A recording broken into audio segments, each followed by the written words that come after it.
situations and make a few extra bucks, your recommendations can also be cost saving to your clients. Be like, listen, I know that only costs you $50, and now you're charging $250. Let's talk about this a little bit. So it helps you in your recommendations, being able to help your clients and making sure they're spending their pennies the best way. which is vital, especially in the community. Yeah.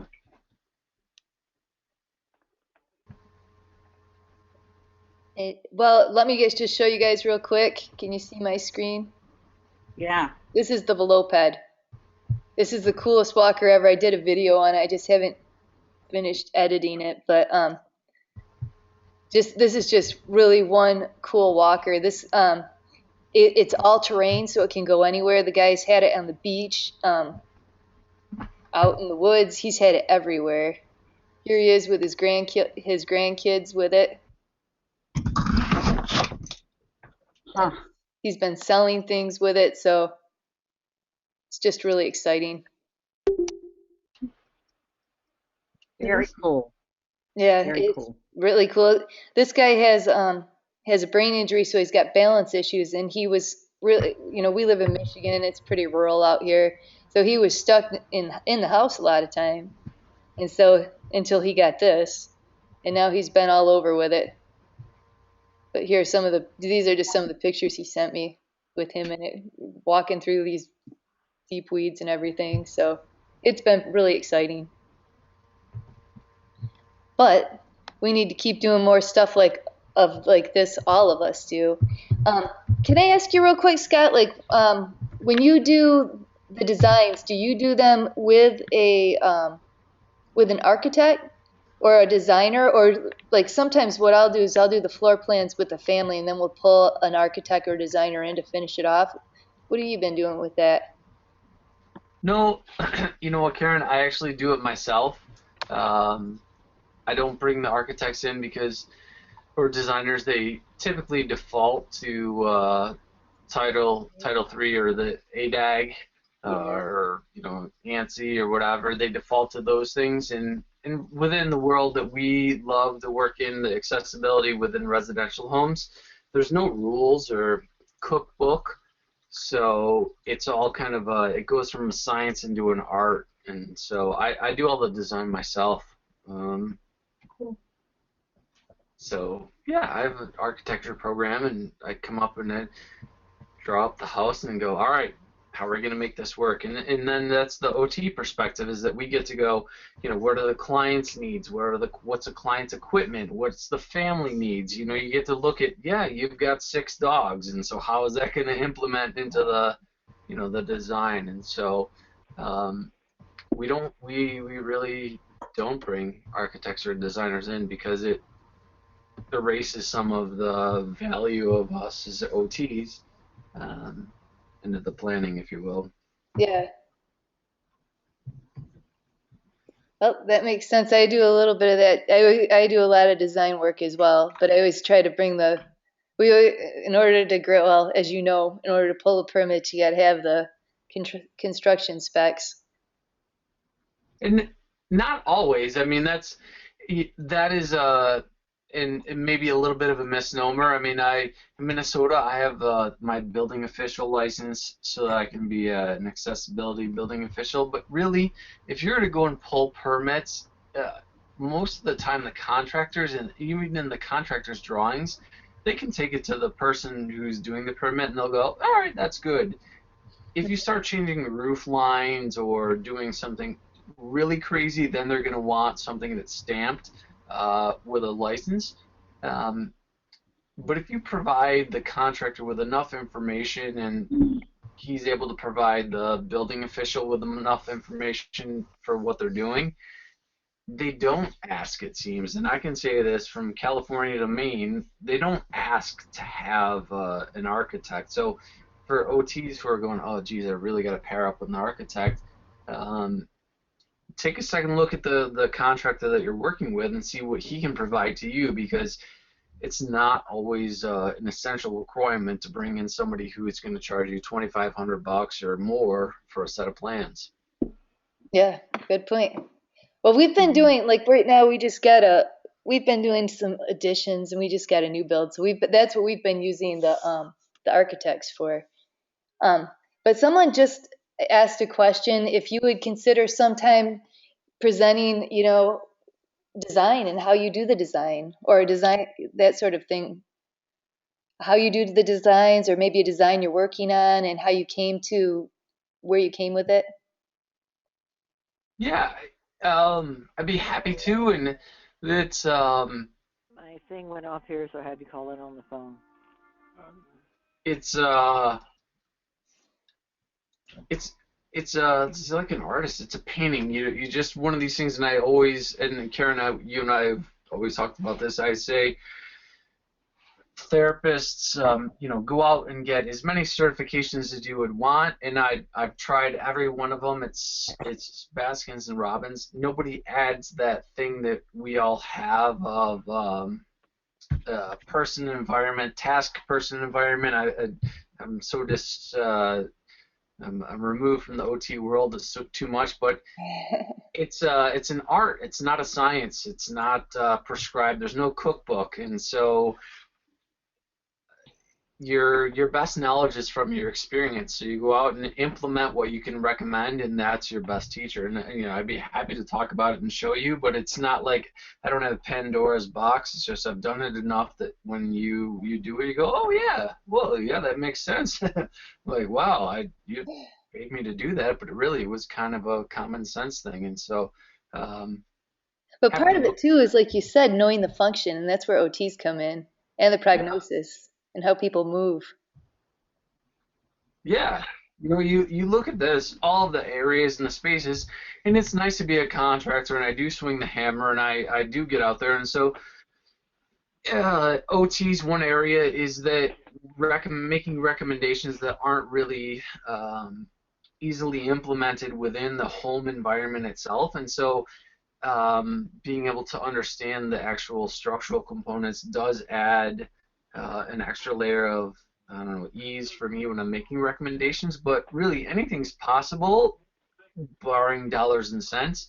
So it's a discussion and with your clients. So yeah, love to talk about how you design and what you design, but I think it's built within all of the OTs. It's just a matter of doing it enough so that you understand what's feasible and what's not feasible. We're going to be pulling you in on that one, Scott. Mhm. Even if you could just show us some of your favorite designs, that would be fun. Oh, it's lots of fun. I don't even know what their favorites. Mostly it's like, which one gave me the least headache? It's always that. You know what the biggest challenge of this is when you do these home modifications, and I work mostly with the folks that are catastrophically injured, is that if you as an individual thought about doing a home renovation, you would say you think about a home renovation for, I don't know, 6, 8, 10, 12 months before you actually do it. And when you become injured, you have as an OT, you have one of these catastrophic events, a stroke, whatever, TBI. You're laying in your hospital bed, and this is my trademark statement, trademark your hospital bed decision. You're laying there looking at the ceiling tiles going, oh shit, and pardon me for everybody, but I've got to be home on Friday. What am I going to do? Yeah. That luxury isn't there to like try and decide how you're going to design your home, which most folks who do a remodel think about it for a year. And so that's one of the biggest challenges that we as OTs have to face is like, look at, you're going to have to take our recommendations or take our best ideas and go, this is what we're going to do. Um, And sometimes figure out more than one way to do it. yeah, who can you get? Which contractor are you going to get? Which contractor is most available? All of these luxuries that you might have if you were able to plan ahead um, for your remodel aren't necessarily available when you have that, SHIT moment that you got to get this done immediately. And so this is why I always preach plan ahead and be proactive. Um, Just on a kind of another note, there's a huge labor shortage in Michigan. for construction workers. Are you seeing the same thing where you're at? Everywhere, everywhere. I have projects all across the country right now, and um, Florida. The prime one right now is Florida. I've had a homeowner who is less than flexible, and I'm bringing in other contractors to get the work. And guys are like, listen, I can get out there next week, but I can't start work until late January, early February. Yeah. And sort of talk to homeowners and be like, yeah, that's great, but you're not, and that's another hurdle. People are busy, and contractors can be pickier now. And so as therapists, when you say, look, I'm going to tell you how this is going to go, contractors are going to push back really hard and say, I don't need you, you crazy Yeah. OT, and all your ideas. I got this on my own. And so learning how to talk the talk with these contractors and tell them how you're a valuable asset to their design and their plans is a whole nother level. But yes, Karen, everybody is busy, the market is booming, and so trying to bring us in and sell yourself as a value added service is super hard. So Although I really do find that they would prefer to have me there to do the design, and so they can just build. I'll provide the materials for accessibility. They do their job, and I just make it easier. They don't have to figure out anything, and I do find that very welcomed. they do, and for families that are interested and are being proactive, they like it. They do. If you can find families that are trying to be proactive, they do find that as value added. It's the 95% of the families that have that, hospital bed decisions where they're like just trying to keep their head above water. When you say, listen, yeah, I'm going to charge you $285 or whatever your service is to come out here and talk for a little bit, they're like, well, I got my cousin Ricky who's got a circular saw and two hammers, and he can figure this out. They don't, it's a tough sell to families. And so there's definitely a oil and water group of folks that you're trying to sell to. Yeah, I wish that they would value OT a little more, but I think that will come. Here's my sale. My sale, when I talk to people, is like most of these folks say, how many people you're talking to a group of folks? How many people go and visit your financial planner once a year? And 95% of the people will be like, oh yeah, we look at that. So they're looking at their financial future. And so then you can say the next question is, well, how many of you talk to your contractors once a year to figure out how you're going to plan for an accessibility solution to your house? And everybody kind of has that like blank stare, like they didn't know that question was going to be on the test. They look back at you and go, I. And so you say your second most valuable asset is your home for 90% of the people in the country. And so if you're not planning for what you can do for that solution, you're really missing out on your financial planning. And then people will start buying into that train of thought, if you will, being a little bit more proactive. And that's, I think, an angle that us as OTs can kind of jump in and go, look, we can talk to you about this and develop that discussion. We may not have the answer, and we can help you talk with contractors to come up with a final solution, but boy, a few bucks up front is going to save you a lot of money when you're laying in the hospital bed knowing that Friday you've got to get, Ricky, Steve, and Sid Construction to come out and try and build you a ramp out front, when that's not entirely what you would have chosen if you had a little bit more free will. Exactly. But the problem with Ricky and Sid is they might not know how to build a wheelchair ramp. Exactly, So yeah. Yeah, I mean, that's what I mean, you're structured more as a consultant, right? Yeah. Yep. Because I'm structured more as the construction company. And so, because I find that people here, they look more at builders as the professionals as far as the professionals on accessibility. I don't think they really understand what OTs do.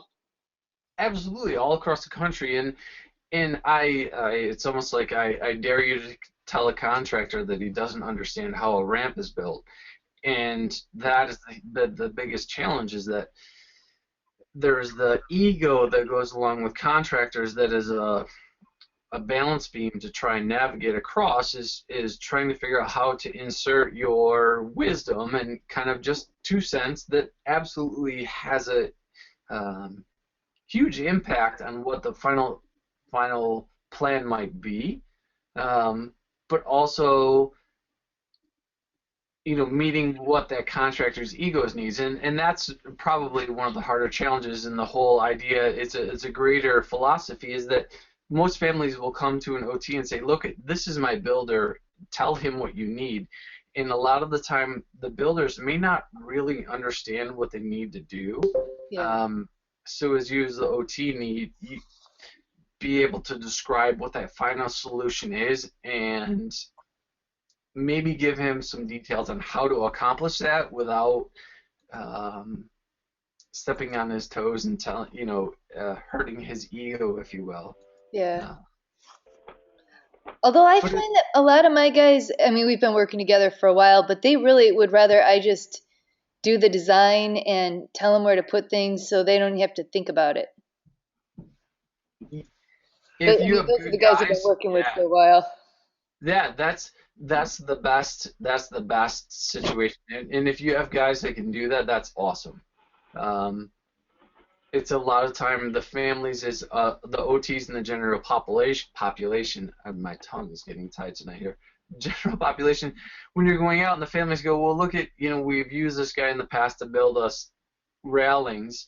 They don't know the value, and so and this is my impression, is that they have to try and feel like they support their solutions, and the collaboration effort is a little bit lost because they're like, I'm the contractor and I've got to give you the solution, even though it really should be a team effort, just by the crazy world of contractors.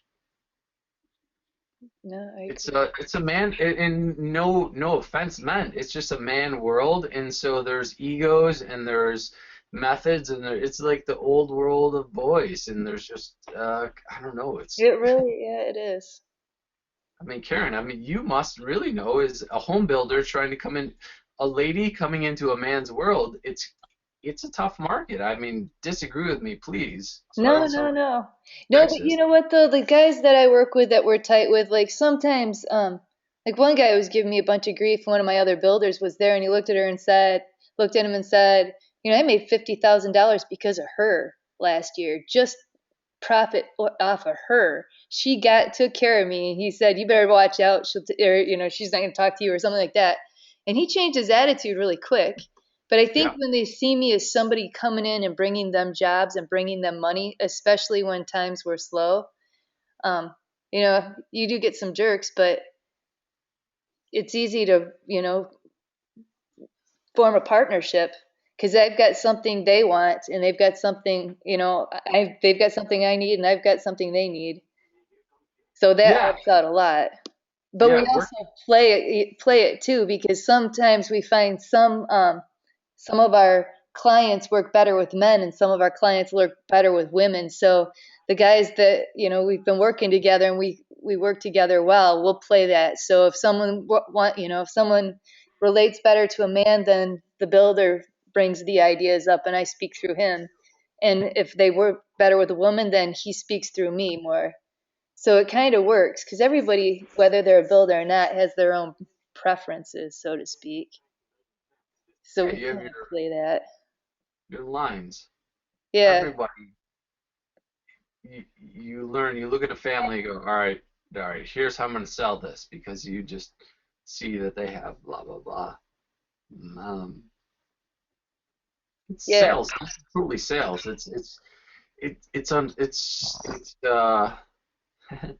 It, all of the philosophies, all the solutions are so easy.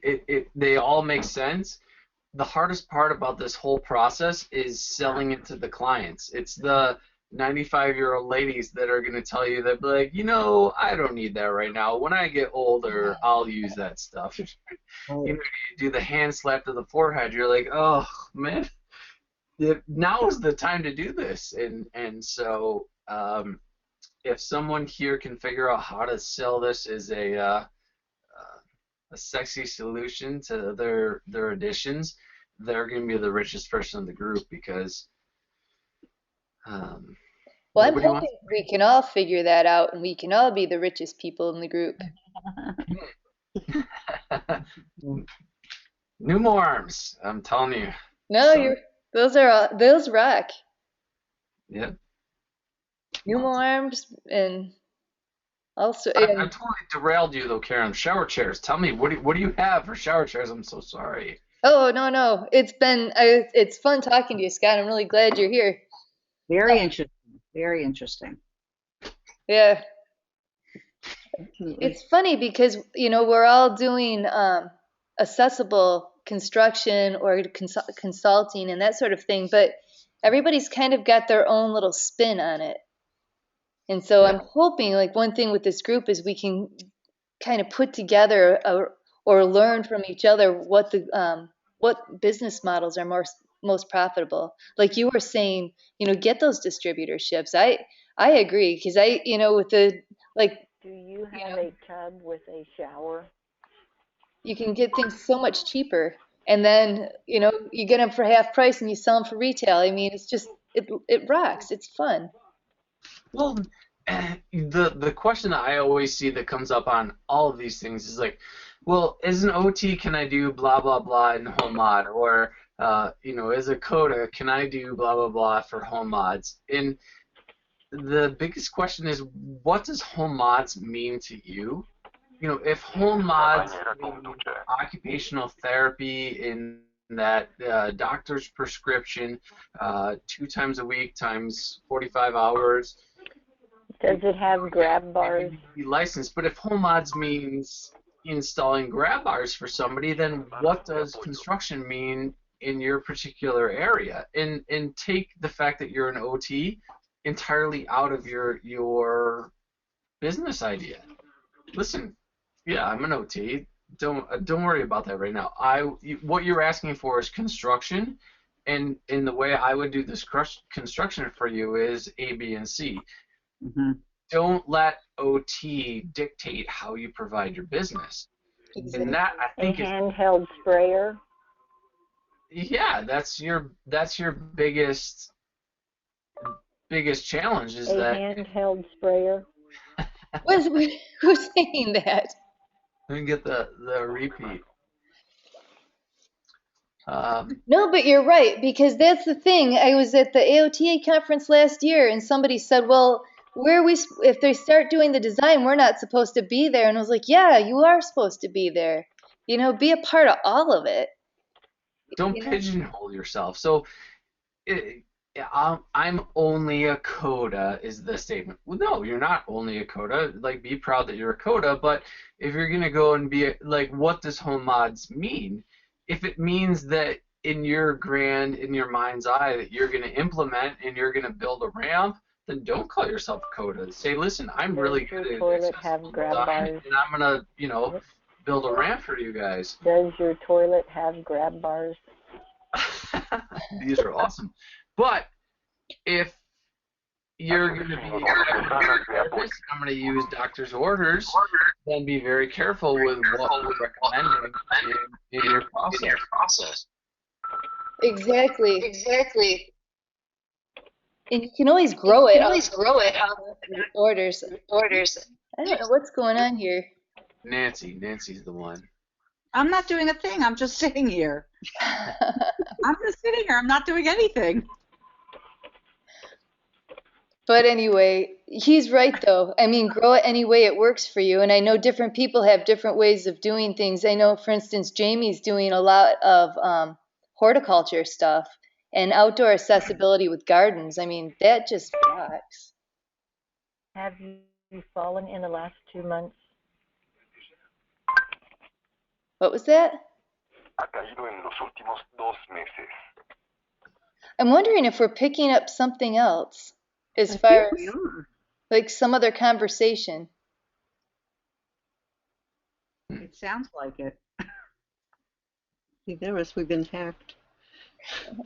Matthew says, I think we should be there. I do most of my work with the VA. I suggest changes. The family finds the contractor does the job sort of right. The modification doesn't suit the client. We should be involved all the way through. And so, yeah, that's the trick. That's Yep. that is the trick. And so, if you go to any of these classes, and this is the $1 million nugget right here, is that if you're gonna make this is number one error. If you're gonna make recommendations and you want this to be what you're gonna do, you need to tie yourself to the contract, because the contractor will say, "Oh yeah, barrier free, I got it, yeah," nod their head up and down. And then when you get done in the final solution, they're like, "Oh well, we couldn't do it, and it just didn't work out that way." And then your clients can be like, "Oh, what are you gonna do?" So everybody is an OT. Tie yourself to that construction contract if you can, and hold the contractor accountable for the solution, and tell him what the solution needs to be. Because if you don't, you can be like, "Well, this is what we thought it was going to be. Pardon me, we thought this is what it was going to be."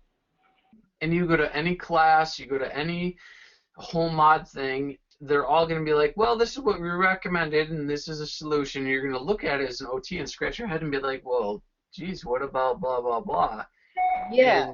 And I'm going to tell all of you home mod OTs, if you can change this right now, you're going the world, we'll change the world, and we can actually be an influence. But if we don't do this, we're a non-issue in home mods. Like, we'll erase ourselves from home modifications.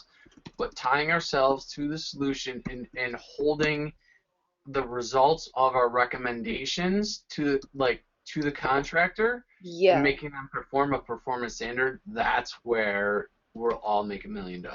Exactly. Because we'll provide $1 million worth of value.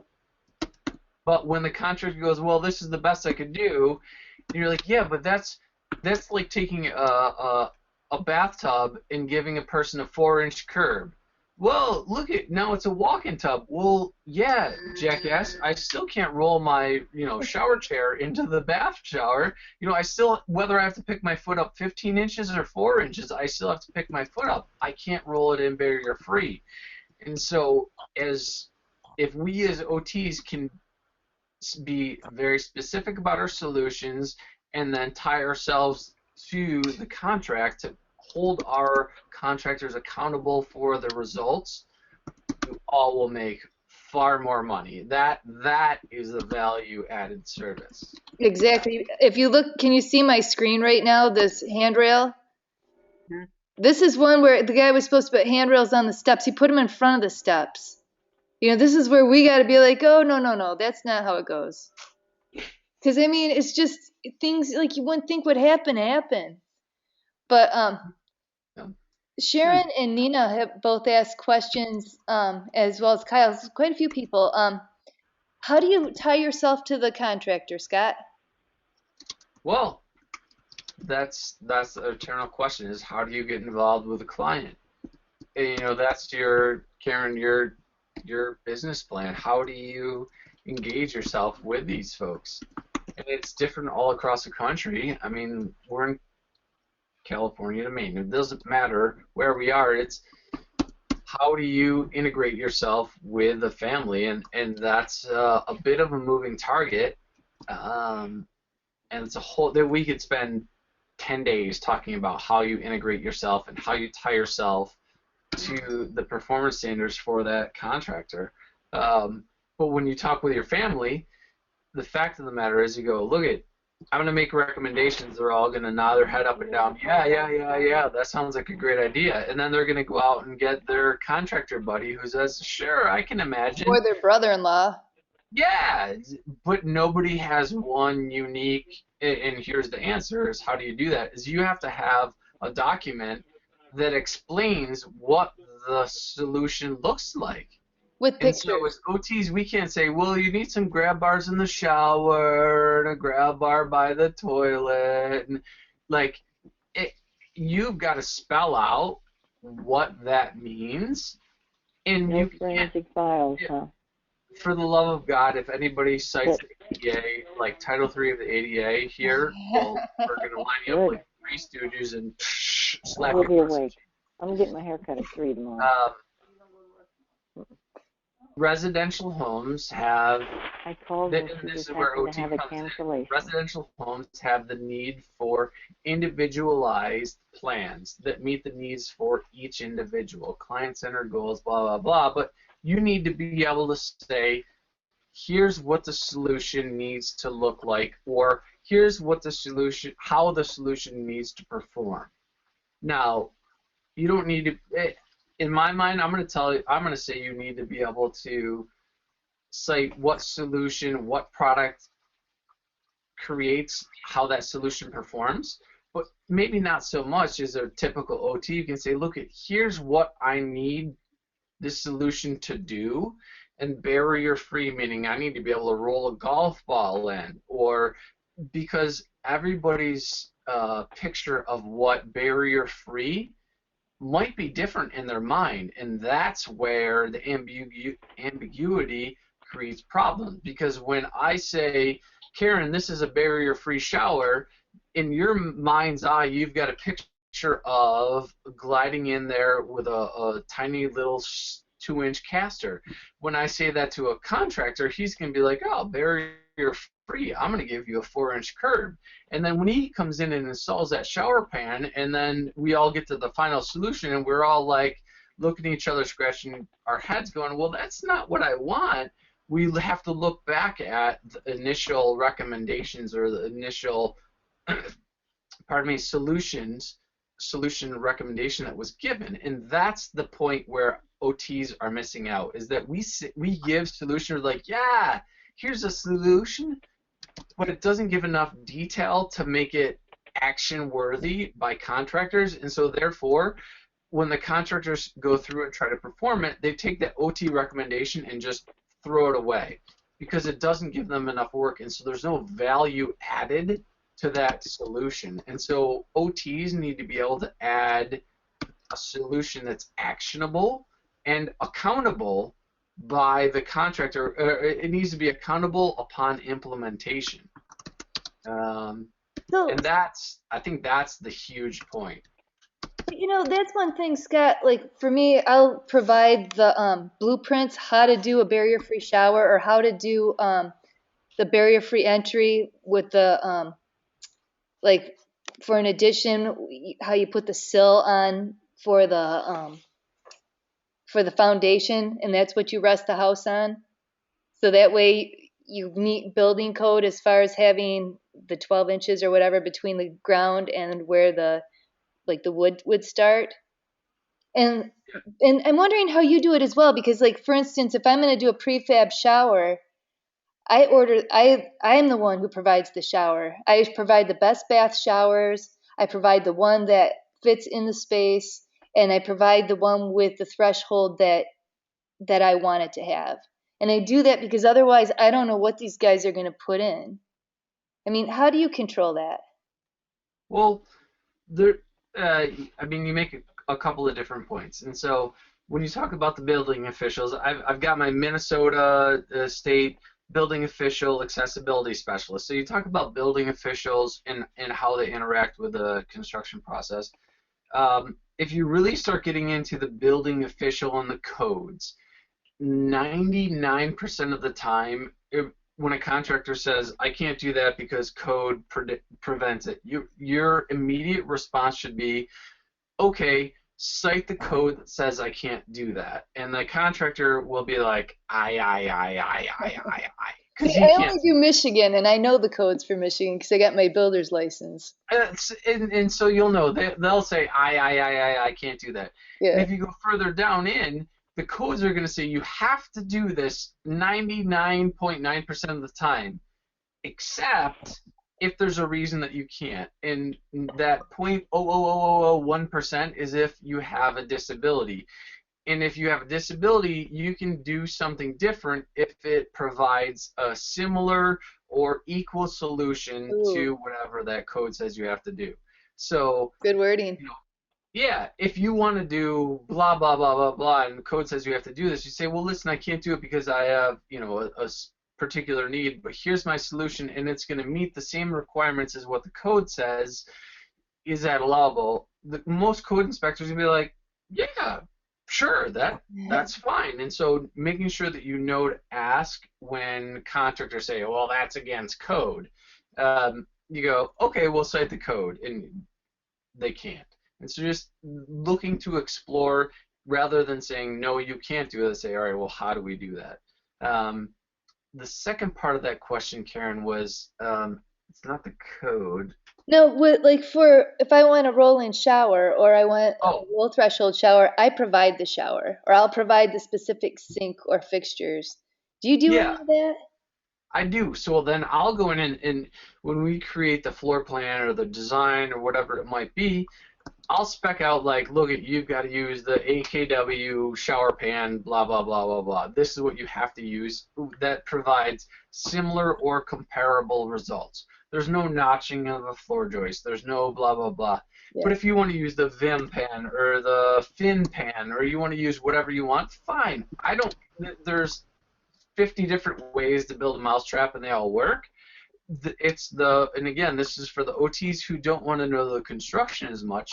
They want to know the results of their solution. They want a barrier-free shower they can roll a golf ball into. I don't care if you use any one of the shower systems. I'll spec one and say, look, here's the best buy for your buck, and here's what it'll get you. But if you think you can do better, fine. It's got to perform in this manner. And so you give your contractors the opportunity to select what you've provided or choose an alternate solution that they might buy at a better price or whatever, what have you. But if they do that, it's got to perform to a level that we as OTs would suggest is appropriate. Good point. Good point. So how do you charge for your services, Scott? I'm just an hourly consultant. I don't care if it's $50, a $50 job, or a $500,000 job or $1 million job. I'm here to help. So just an hourly dude. I wish I could do more. Jeez, if anybody could give me some consulting on how to make more money, I'd appreciate that. I don't know. I still think you should use, for instance, a best bath prefab for like situations where it's hard water, and just to ensure they choose the right one, you should provide it. I mean, you don't provide any of the materials? No, because as soon as you provide something that you're recommending, you become biased. Hey, look, here's the solution, and oh, by the way, I happen to sell that. People, and it's a slippery slope. As an OT, you can come in, you earn credibility, you earn trust, and if you can be a person that can say, look, here's the best bath solution, and here's the market rate for that solution, and I can sell it to you there, mate. Okay, No problem. But it's it's a tough rope to navigate because it can be easily misconstrued that you're trying to, make some money off of your recommendations. And so I very, very rarely will implement what I recommend. Yeah, I hear you.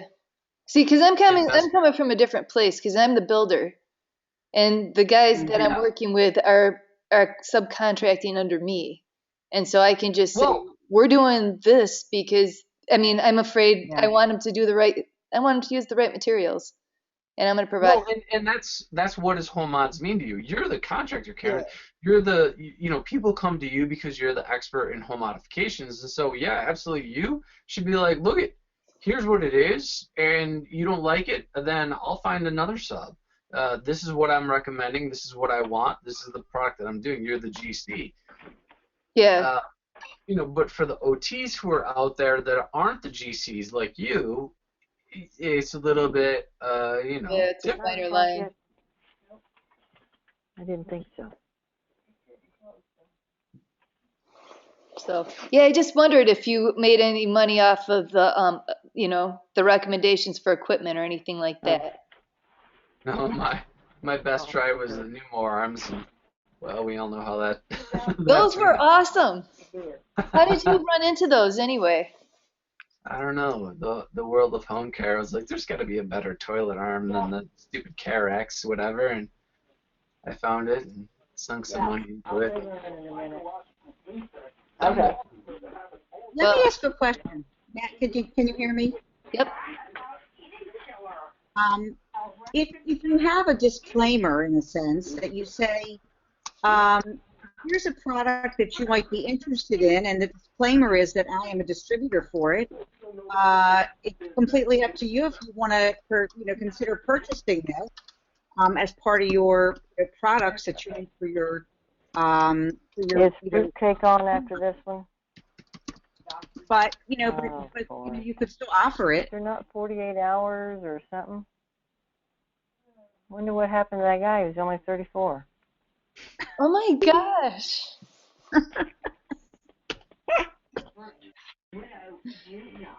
Let's try and talk to the person. Who is it? So anyway, what were you saying, Nancy? I was just saying if you're a consultant and you're not necessarily the builder, but you're an OT consultant, and you also maybe want to have a business model where you maybe do have certain products, I would guess that if you have just a disclaimer that says, I do happen to represent some different products, and I'm not going to push them on you, but I'm going to let you know that they are they're products that I would suggest that might be really helpful to you. And if you're so interested, I can get you a good price, but you're under absolutely no obligation to use this product if you want to go a different direction. I mean, maybe that's a way to approach it, that you're just upfront with what your relationship is with the company. I don't know. And Nancy, I think that's a great answer, a great response. It depends on what your employer relationship is with a client. I worked in home care for a long time, and that was a statement that you would have to make. If you can say, look, this is what is market rate, and if you were to go out and find 3 other people to provide the same product, this is a competitive price for the solution. Most people are okay with that. Employer, well, you can't illicit stuff because they're providing the lead for their client. That's a whole nother ball of wax. It's all how that client is given to you. It's all that. It's a relationship up front. I think you're absolutely right. Look here's the product. I'm going to tell you, here's 3 other products. I'm a professional, and based on my professional experience, I like this product the most. I happen to be a seller, and you know what I sometimes would call myself? I'm a boutique, and I sell the products that I find to be the best and most cost-effective solution, most aesthetically pleasing. You come up with your taglines. Here's the prices for that. I'd be happy to let you shop around for that if you're interested. I can, acquire and implement that solution. If you're not comfortable, please go ahead and shop around. As long as you're providing a solution that's at market rate and you're not gouging your clients and you're trying to look out in their best interests, as an OT, you can, look back on your, whatever our fiduciary responsibilities or what are the OT whatevers. We need to make sure that we're providing and meeting all of those solutions under our licensure. So.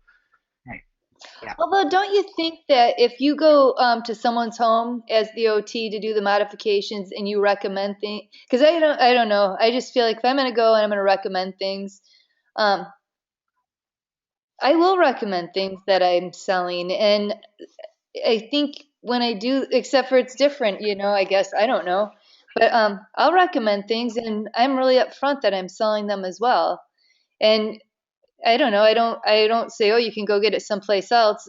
I kind of feel like it's implied, Well, it's what hat are you wearing, Karen? Yeah. So how did you get that client? If they called you as Karen the contractor, then hell yeah, I'm selling this. I do it as an OT too, because I do a lot of OT home evaluations where I'm paid as the OT. And but if they contacted you as a private pay client, somebody found you as Functional Homes, then yeah, you can say that. But if it was a lead out of, hey, I'm a home care therapist from Yeah, visiting that's something nurses. So, different. Yeah, you can't do it then. You Yeah, can't do it no, then. no, that's something different. Yeah, yeah, that's the tricky part. yeah, Right. I agree. But functional homes, yeah, sell the you know what out of everything. Yeah, I mean, I just, I just think everyone should set their business up so they can sell everything because it's nice. I find I don't, this is a hard business to make a living off of where you can just do this, just do the evaluations. I think you've got it set up really well, Scott, the way you're doing things. I feel like I need several different streams of income to really give me the income that I want, you know? Well, I'm looking for a different stream of income. So if Functional Homes is looking to pay out for some OT consulting, I mean, I think all of us here are looking, but it's what makes the most sense for you and is easy. As a contractor, there's lots of different areas, and that's the hard part about this. I go back to it. That's the hardest part about this field is such a specialty field. It's such a niche field in that anyone that has valuable information should be paid for their time. But most people are going to say, well, I don't need that until I really need it. And then at that point, it's a hard sell. Mhm. Yeah, It's the hospital bed decision. And so they don't want to make that. Such a niche market at this moment to say you're going to get old and you're going to have problems and you're going to have these needs is a anti-human feeling, and so that is the sales point. That is the ultimate, oh man, what was the movie? Sell me this pen. If you can do that, you're going to make millions of dollars. Sell but me this pen. that's the beauty of the comfort arms, though, because I really feel like it'd be nice if we could make this home accessibility thing be more like a cool, convenient thing, a luxury. Because people don't want to identify with disability; they want to identify with cool and luxury. That's what I love about these armrests, Scott. It's time. It is entirely time. I think it's you've got the great generation that's we're the Oreo generation. And as soon as that top layer of Oreo disappears, it'll be another cell. Um, but it's just time, and so it's can you hang on long enough Yeah. to be that person that's at the tip of your tongue when everybody goes, oh yeah, that's what I need. Obviously, you ask any OT to put a set of arms on a toilet, and anybody's be like, "Pfft, what? Who didn't do that? Like the person that designed the toilet didn't put arms on the toilet. Someday somebody's gonna scratch their head and be like, "Wow, why didn't they do that in the first place?" But because they didn't, it's a hard sell right now. I agree. I agree. Hi, my name's Melissa. I'm calling in from Los Angeles. I had a question. I'm looking into looking into aging in place and working on my doctorate right now. And I want to develop a business. And I've been listening to the conversation this whole evening, so it's been really interesting. But do you have any pointers as far as, I guess, where to start? We have pointers. I mean, how much do home evals cost? I mean, I guess I'm at a loss right now. Really, where do I start? You want to take that, Scott? You want me to take that? What do you think? What was it, Angela? This is Melissa from Los Angeles. Oh, Alyssa. All right, Alyssa. Alyssa, it's a huge question. It's a great question, but it's a huge question, and I go back to what I maybe said a little bit earlier, and it's like, what does home modification mean to you? And I know that's like a question back to answering a question with a question, but like if that means you as you're going to be a therapist and go out and help Mr. and Mrs. Smith with recommendations, I think that's one avenue of business. If home modifications means you're going to make recommendations and then implement them, installing grab bars for Mr. and Mrs. Smith, that's another way. Uh, my typical carte blanche answer is how do I get into it? It's start doing it. And how do you do that? Well, what do you want to do? Right. I was looking at making recommendations and implementing it, and then maybe working in there. Well, let's just start with that. So, but the thing is, I'm trying to find data regarding other businesses, like how much do they cost? How much do evals cost? What do they charge? Things like that. And I can't find anything. You know what it is? What is your time worth? What, I'm sorry? Oh, yeah. that's all what it is, because this is an uncharted kind of business, and Yeah. so I might charge for $250 an hour here might only be a $50 an hour somewhere else. Right. $50. So you have to know your market and what's a value-added service. I hate that phrase, but it is what it is. What are clients willing to pay, and what's your time? If you were able to sit at your desk, or if you were able to go out and just do home evals and make $90 in eval, versus going out and saying, listen, I'm a specialist and I'm going to charge you $110. If people are willing to do that, then that's what your rate is. But and that's such a terrible answer, but truthfully, at this moment, that's kind of how the market is. Yeah. I would recommend, what I think you should do is go out for everybody. Find the deep pockets. I hear people talk about serving Medicaid, but Medicaid doesn't pay well. And this is something that, we're doing for fun, but we're doing for money too. And so who's the deep pockets and who's got the biggest need? I started working with landscape designer around here because she works with all the rich people in town. So she's got me some really sweet jobs with some people who've got the cash to pay me what I want to be paid. But, or even look at if you've got a specialty that you're good at, like ALS or Parkinson's or spinal cords. Those are people who, they don't have the luxury, like Scott was saying. Those are people who don't have the luxury. They have to have it done. Sometimes people can say, oh, I'll do it when I get around to it, and just waste your time. But, find the people with the need. And sometimes, like I know in Michigan, ALS Foundation has money that they will pay for home modifications for people with ALS. Your Center for Independent Living, start there. Yeah. It's the waiver. Karen says the waiver. The Medicaid waiver. Every state, every region in the state is different. I've got a colleague. She gets to charge $400 per eval. Oh, wow. Streamline it and go out and do a home eval and do 3 a day. You get $400 times 3. Not a bad day in my book. No, that's really good. So. Okay, so what should I look up? I think you mentioned a website. Oh, no websites. Okay. Medicaid waivers, wherever. Okay. Yeah.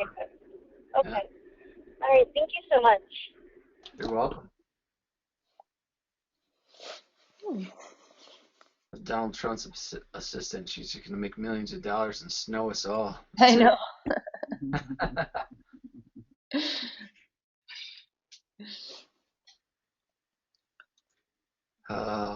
Well, does anybody else have anything that they would like to bring in? No. I put together a little presentation on shower chairs based on Sharon's question, because I know she was looking for a shower chair, so we can kind of run it back that way. Although Scott, it's just awesome having you here to talk to. Oh no, I'm interested. I'd love to hear what you have. I'd love to see. No, Can I just ask you real quick? How'd you get into home mods? I mean, how'd that happen? How'd you go that way? Oh man. Because you were doing it before it was cool.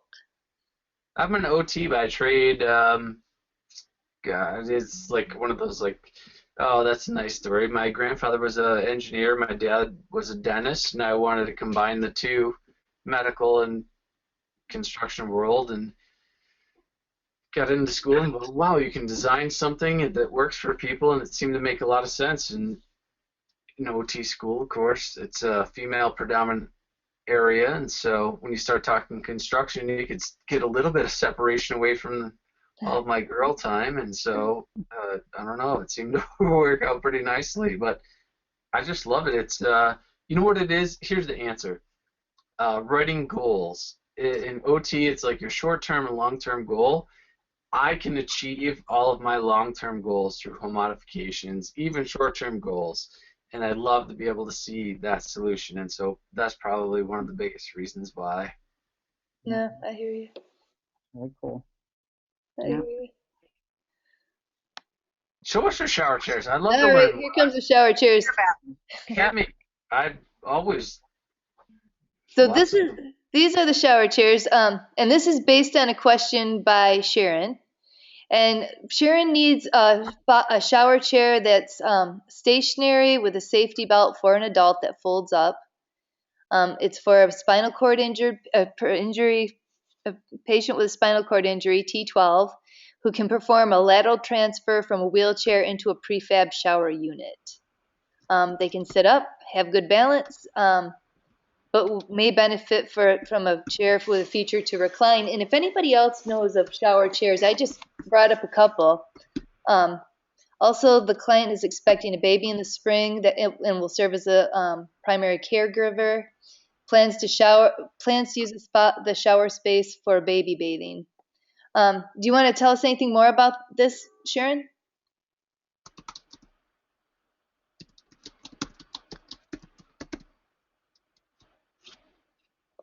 All right. So, 12, like a shower chair, so she's going to transfer in next to her bed and then roll into the shower? Or does she have a regular chair that she's going to roll into her barrier-free shower and then transfer onto a bench? To me, a shower chair, I have two questions about a shower chair. what are those? Well, do you have a barrier-free shower already established that you're going to go from like your bedroom and do a lateral transfer into a shower chair and then roll into your barrier-free shower? Or, since she's a T12, is she going to take a regular chair, roll into her barrier-free shower, and just do a lateral transfer onto a bench that's already stationary in her shower? Why do you need the shower chair, I guess, is my alternate question. Sharon? Because it does say, she said she needs it to fold up and she wants it to be stationary. And I kind of, those thoughts went through my mind as well. Oh, you covered it. So from what I got from what you wrote, Sharon, was she wanted one that it sounds like she wanted one. Bathrooms being constructed per Scott's first description, which is a roll-in shower. So she's going to go from her bedroom and transfer into like a Raz shower chair and then roll into her new barrier-free shower. And then she's going to roll out after she takes her shower and dries off or whatever it might be, and then move into her room.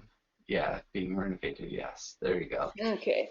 Yeah, what I got, because I wasn't sure either what you meant. So what I read was needs a fold-up stationary shower chair with a seat belt.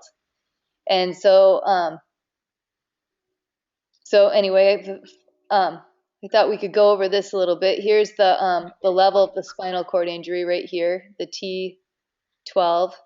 So she's got her abdominal muscles and her chest muscles. So she's got pretty good sitting balance, I would think. And I put together, this is what happens with T9 to T12. Good control of hands and arms and abdominals and trunk. Control of hip flexors and legs is compromised, but sitting balance is usually good. At this level, functional independence is likely. So she's got decent sitting balance, but I always kind of, like you said, you wanted a seat belt. That would worry me too, just because leaning over, they don't have the legs to help stabilize. Um, so, and now when you said fold up, I thought you wanted something that attached to the wall. Your client uses a seatbelt in the wheelchair? Well, he has good balance. He demonstrated good transfers. Yeah, I have a few clients that were about T12, and I still was never real comfortable with them leaning out of their chairs. So that's what I thought with the seat belt as well. Here's a typical flip down shower seat. It's usually 14 inches deep. Definitely wouldn't recommend that for someone with a T12 injury. Here's something that's a little bit better, the Duo Deluxe 2-in-1 seat. I like it's got the cutout for pericare, which is really really important. So she says her concern was using the space to bathe the baby, reaching forward to care for the baby in elevated bath. We need to design a little bit because it just seems like there's a bit more to it. Yeah, yeah. It seems like she would want something that would flip down in the shower too for the baby.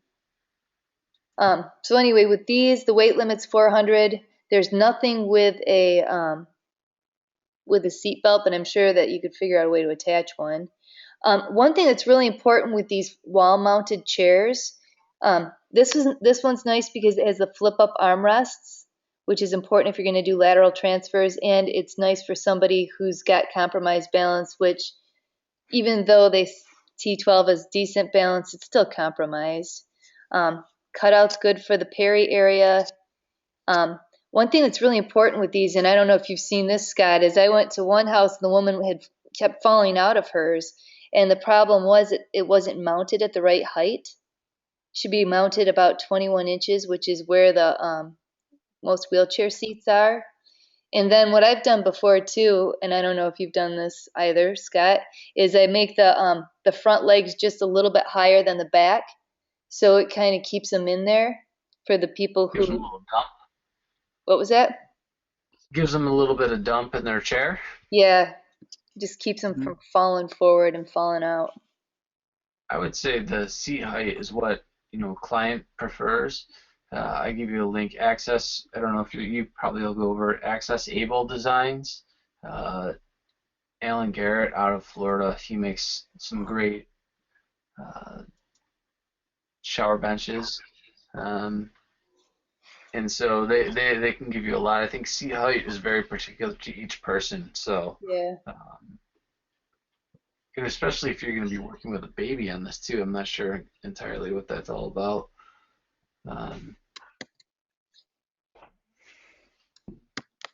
Oh, my computer's not working very well today. So anyway, here's what it looks like folded up, or one similar. Like Trending Accessibility, or What was that? is that from Trending Accessibility? I don't remember where it is. I just pulled it off. Tagline. Yeah, I just pulled it off so people could see what they look like. But when I think of someone with a T12, I think more like a Mariner shower chair. This has a seat belt. This is less expensive. The Raz that Scott recommended is awesome. This is the only bathroom in the house. The client and his wife are trying to determine where in the house he can complete baby care tasks. So it sounds like it's about a lot more than just the shower chair.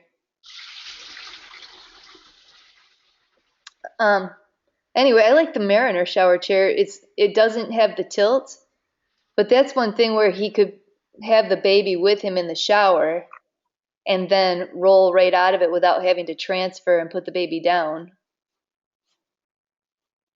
And the Mariner shower chair fits over standard toilets. A lot of these shower chairs that are self-propelled, or they fit over standard toilets, but they don't fit over handicap height toilets or comfort height toilets. So that's something to always remember.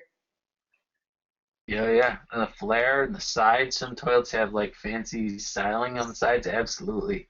Always say before you install a toilet, make sure that the shower chair is on site so that you can roll it over it first. Because everybody like, oh, I love the Toto, blah blah blah, and then they get on site and find out that the $1,500 shower chair doesn't roll over it. So you pick your poison. Great point, Karen. And then here's the Raz that Scott was talking about. I love this chair. It's got all kinds of positioning options, and then the seat has different pelvic positioning in it to make sure you're positioned well while you're in the chair. Awesome chair.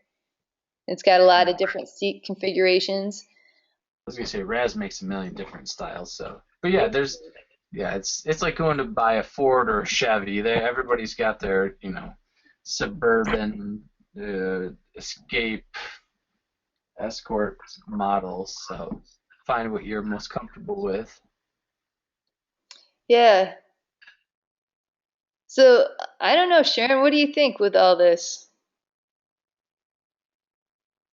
Did you see any that you think will work for them, or it almost sounds like you're looking more for a cool design solution for a baby, taking care of the baby in the house, like setting up different stations for the baby. Yeah, if they're trying to pull a tub, and then there's a lot more to what Sharon's asking, I think, than the shower chair.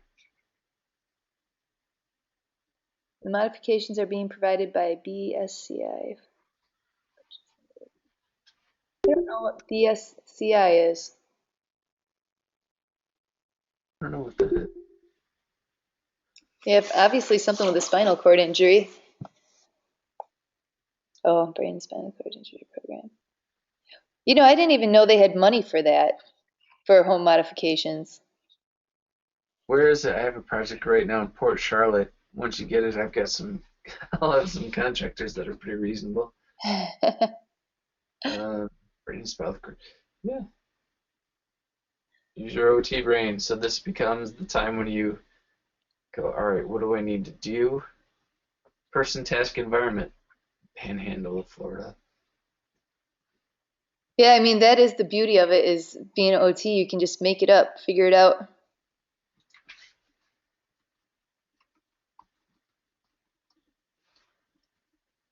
So we're getting to the end of our time. One thing we were going to talk about, Nancy, is what our future meetings are going to be about and the agenda. Nancy, do you want to talk about that? Sure. So, well, Karen, first of all, thank you so much for all the work that you've been doing to organize all of these meetings. And it's a lot of work. And I think I'm speaking for everyone in the group when I say thank you from the bottom of our hearts. And of course, everybody who comes and shares all kinds of great information, everybody appreciates it very much. Anyway, but you had sent out an email that said you're feeling like you could use a little bit of help, and you've got some other things that are on your plate, and it's sort of hard to sustain this level of planning every time. So I really feel that with all the talent that we have in this group in a variety of areas, because some people are very familiar with, let's say, disability groups and can share a lot of information about their needs, even if they're not yet doing a lot of home modifications. So that being said, we were thinking it would be great if we could get people to volunteer to cover some nights. And the thinking might be that on the first Monday of the month, because that's sort of easy to remember, if we could find volunteers, and maybe even a couple people would just be willing to put themselves out there, for December, January, February, March, April, just say, I'm going to plan something for the night. It's either a topic I'm familiar with, or I'm going to gather materials, or I'll find a speaker, or I'm going to organize a group discussion with some questions that I've planned. And I'm just wondering how people feel about that, and if anybody in the group is able at this point to just say, yeah, I'll take a night, and so that Karen doesn't have to plan for every single group. And then the third Mondays, I think you were saying, Karen, like we could use that for more of this sort of like real business development, and some of the kind of things we're doing tonight, or whatever, association development, Yeah. etc. But there's all kinds of topics that are valuable, be it people that we can partner with, getting in a personal injury lawyer to talk to us, or case managers, or it could be just discussing Parkinson's and ALS and some of their specific needs as it relates to products, or anything that we've sort of been like thinking about. So that Medicaid waivers. Yeah, anybody in the group? I mean, are there any responses to this at the moment? I think that's a great idea. Yeah. Okay. Good. I think you know what you can do is this goes back to early in the discussion is say, all right, well, I'm interested in grab bars. All right, well, who makes grab bars? And then contact Moen or Kohler and say, hey, listen, I've got a group of people. I've got the fishermen that are going to go out and you know, sell your product. So would you like to come and talk to us for a little bit about why Moen grab bars are the best grab bars in the world? Or I'm going to talk to Prism Medical and why your lifts are the best lifts in the world. I know that they would love a platform to be able to talk for 20 minutes on why Gouldman lifts are going to, you know, be the best lifts in the world. Going that avenue, Nancy, I think is going to take a burden off of you, Karen, or whoever else, and give everyone a lot more information. That's the greatest burden that OTs have, is that they're just uninformed on this stuff. And so going to the people that can provide that, I think is going to do wonders for everyone. Yeah, Scott, you told me one time, a long time ago, I asked you if you had some advice for therapists, and you said, figure out how to do it and do it right, or something like that. And I mean, it's exactly right. Well, we're not doing it. I mean, I don't mean to be cocky or pompous. If you want to be the person that is the lighthouse of information, then you're the librarian. You're going to know where to go to get all of the right information. And so, Karen, if I'm going to come and ask you about vertical lifts or ceiling lifts, you're going to know about the top 5 ceiling lift people. So what I would do is say, let's go interview one of the top 5 ceiling lift people and have them come in and spill their guts on what we need to know as OTs about ceiling lifts. When people say, well, I recommended a Hoyer lift for my client, it's like fingernails down the chalkboard, because Hoyer lift is like Kleenex. It's not what it is. You're talking about a floor-based lift. There's a million different companies, and so if you could get providers to come in and talk about their best, worst, strengths and weaknesses, that's going to only enhance everyone's knowledge. And you know, I think, Nancy, you absolutely nailed it on the head with who's buying these products, who's buying these recommendations. I think that lineage of presenters is going to only do everyone a benefit. Oh, definitely. So is there anybody who'd like to volunteer to, within your comfort level of what you feel comfortable organizing, like for December and January, can we get like anybody in the group to just say, look, I'll take it and I'll run with it and come up with a topic and just sort of pull something together? Well, I had talked with Karen about doing the logo presentation, so should I just kind of back off and wait to do that, or? I think that's something we all need. Yeah. Because I would like to put together a logo for this group. Yeah. All right. Well, that's great. Okay. Here's the logo I have for the group so far, but my husband doesn't like it. But I mean, it's something that I spent maybe 15 or 20 minutes on, you know? Yeah.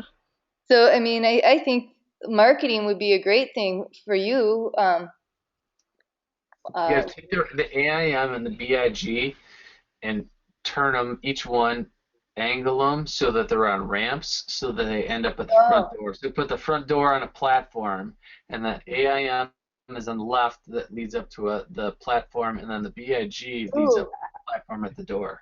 I like that. Yeah, I like the typeface. But, you know, that's one thing we all need to work on. I mean, I'm not the only, thank you, Scott. But I mean, we all have things like this we need to work on. And I think another thing we could do is, what's your biggest question? Make that your topic. Yeah. Mm-hmm. Right, exactly. Well, Louis, it'd be great for you to do one. I mean, do you want to? We can. You know, you want to go for the first Monday in December to do a presentation about logos and so forth.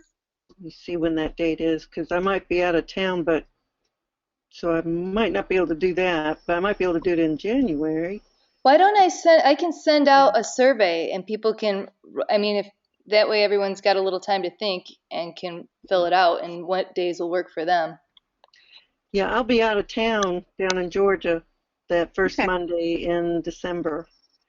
And I talked with a friend of mine who's a graphic designer as well as a realtor, and I was talking with her about maybe we could jointly go together on it, because she's got a lot more experience in logo designing than I do, but you know, I think between the two of us we could give a good presentation. But I won't be here on the 6th or the 7th, so. All right. Well, if you send something out, Karen, I'm hoping everybody who, you know, that we can get a nice, at least representative group to just take on just the responsibility of picking a topic that is relevant, and you can do it however you feel comfortable with. You know, you don't have to do a whole research paper on it. You can come up with discussion questions, or you can invite people to bring their information about it. You don't have to, you know, have all the content. You just have to take some responsibility for planning it with help. So it becomes a discussion. You know, in my mind, I'm thinking like, all right, bring a lift provider, and then just pepper them with questions, and then everybody learns from those questions. Bring a flooring specialist. What's the best type of linoleum, vinyl? Right, flooring. Yeah. You know, pick that person and go, hey, what can you do with tile? Why do I choose epoxy grout versus epoxy with sand grout? The questions that you can develop just on that person related to home modifications. Door specialist. Let's talk to a door provider. Tell us about your doors. Tell us about your door sills. Talk to us about home automation. Hey, listen, Belkin, you want to talk to us about what can you do? Voice, lift provider, lift. I'm sorry, I'm stuck on lifts right now in my head. Beds. You know, what can you do with in-home hospital beds? Pick the Those are providers great they tell suggestions. you Fabulous. what's current. Fabulous suggestions. Yeah. Okay. Yeah, I'll bring in my mentor. His name is John. He's my partner in some ways, and he'll talk for hours on grab bars and how to install them and all the crazy things people do. That would be a great topic, I think, Karen. That would be a great topic. Yeah. Yeah. You'd all love John. And Nina says she's happy to do February or March. Okay, great. Terrific, Nina. So I'll send. Why don't we say? And I just Well, want. I think what Cosmo is saying sounds good too. About the lighting and vision. Yeah, and Cosmo, I'll send you a link for. We had someone come and do a low vision presentation, and I've got that on one of the websites. So I'll send you a link for that. I'll send out a link for that.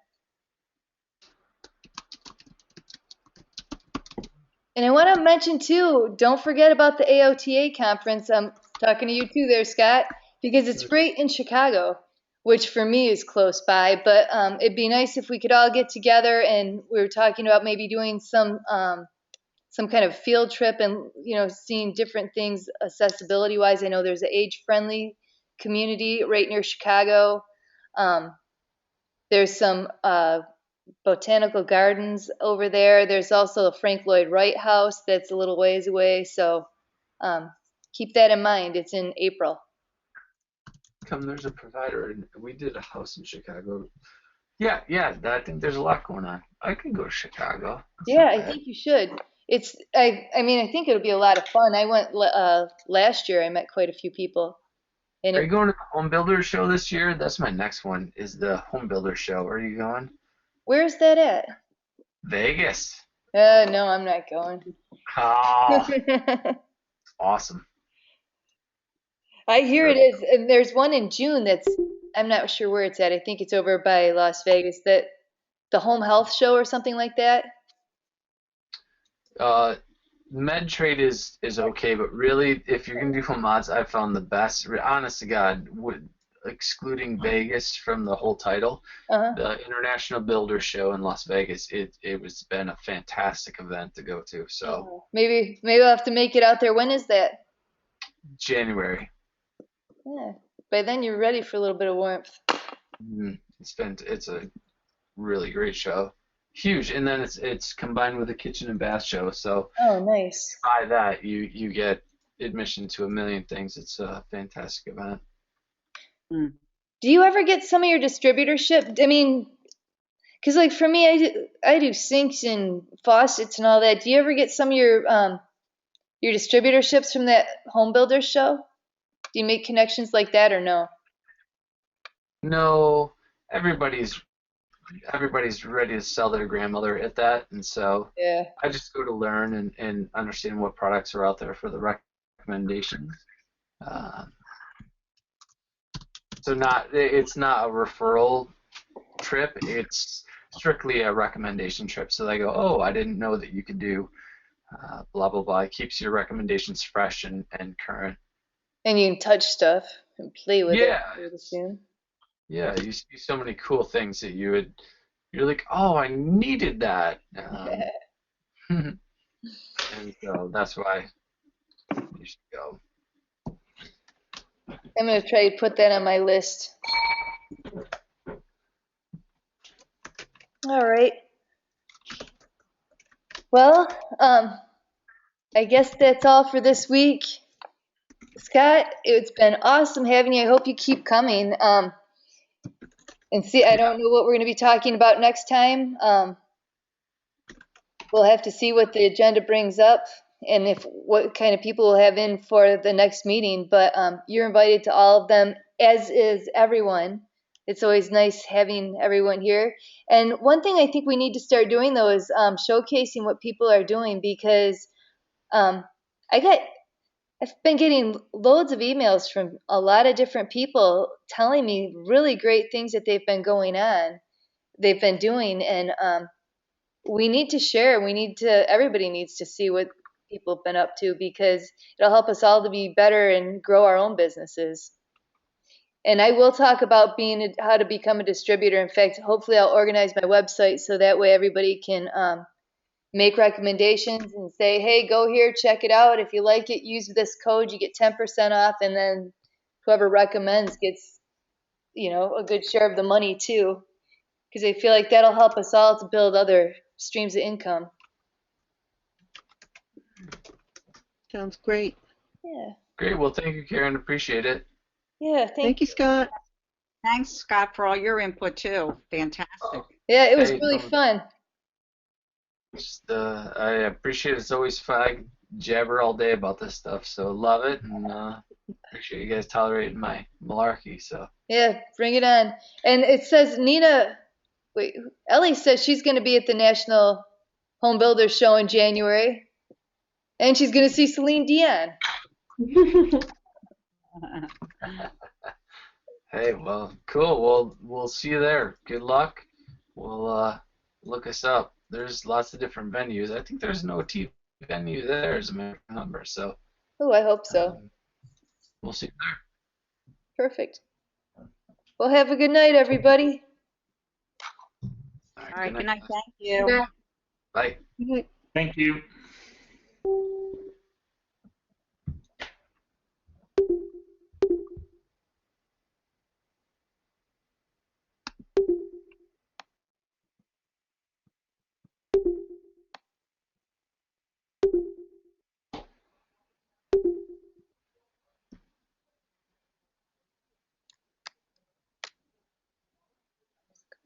This computer.